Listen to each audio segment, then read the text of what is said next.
Tola rabbii xiyyaa badhaafamne carraa jireenya kana argachuun carraadha. Rabbiin nu badhaase carraa barachuudha. Baranii barsiisuu mee maalumaa caalaa. Baradhu barnoonni ifaadha siif ta'a duniyaa fi akhiraa. Ilmi nu barsiise yaa mootii qaadiraa. Irraa nu noongeessin ittiin nu milkeessi mee guyyaa qiyaamaa. Tola rabbii xiyyaa badhaafamne carraa jireenya kana argachuun carraadha. Rabbiin nu badhaase carraa barachuudha.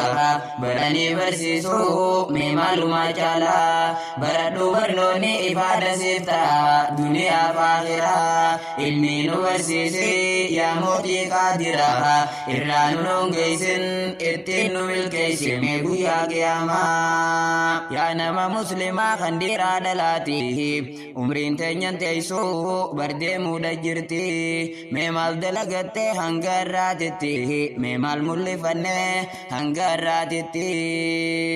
Duraan nuuf dubbate ergamaa rabbiiti ifin dagatina duniyaa keessatti. Wahii tana qofa ammas tan biraati waaniin ani beeku osoo beeytaniiti. Xiqqoo kofaltaniit hedduu boocaniiti.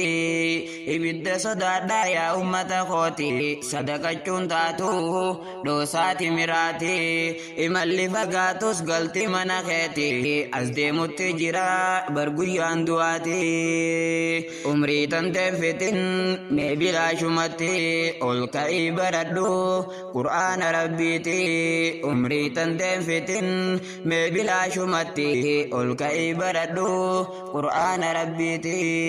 Tola rabbii xiyyaa badhaafamne carraa jireenya kana argachuun carraadha. Rabbiin nu badhaase carraa barachuudha.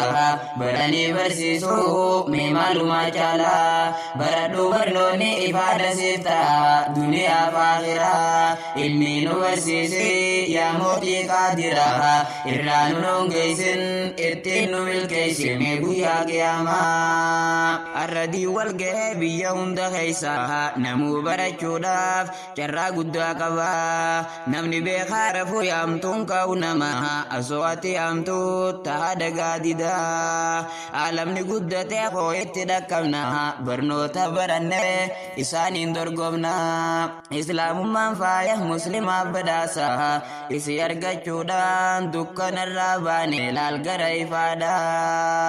Isiirra jiraachuu qofa nuuf furmaata ol ka'ii baradhu fuuldurri ifaadha. Islaamummaan faaya muslimaaf badhaasa isi argachuudhaan dukkanarraa baane laal gara ifaadha. Seera rabbiin filame maaltu madaala isiirra jiraachuu qofa nuuf furmaata.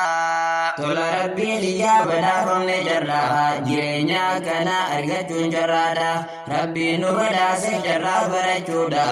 Baranii barsiisuu mee maalumaa caalaa. Baradhu barnoonni ifaadha siif ta'a duniyaa fi akhiraa. Ilmi nu barsiise yaa mootii qaadiraa. Irraa nu noongeessin ittiin nu milkeessi mee guyyaa qiyaamaa.